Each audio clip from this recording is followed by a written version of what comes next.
Praise the Lord. இன்றைய மன்னா எங்கள் BP திருச்சபையிலிருந்து உங்களுக்காக ஒரு வசனம் வாசிக்கலாம். ஆமோஸ் 3:3. 2 பேர் ஒருமனப்பட்டிருந்தால் ஒழிய ஒருமித்து நடந்து போவார்களோ என்று இங்கே நாம் பார்க்கிறோம்.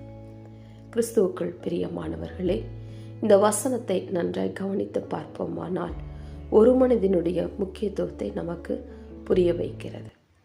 சாதாரணமாக இருவர் நடந்து செல்வதற்கே ஒரு மனம் தேவைப்படுகிறது.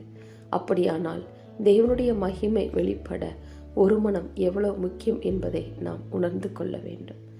ஆகவே ஒரு மனம் இல்லாமைக்கு காரணமாயிருக்கிற குணப்படாத கடின இருதயத்தை நம்மை விட்டு அகற்றும்படி கற்பனைக்கு செவி கொடுத்து கீழ்ப்படிவோம். அப்பொழுது பிரிவினைவாதங்கள் நம்மை விட்டு விலகி அன்பு, ஐக்கியம், ஒரு மனம் பெருகும். அப்பொழுது தெய்வ சபைகளில், குடும்பங்களில் தேவனுடைய மகத்துவத்தை கண்டு நாம் ஒருமித்து தேவனை மகிமைப்படுத்தி அவருடைய அற்புதங்களை கண்டு மகிழ்வோம். ஆமென்.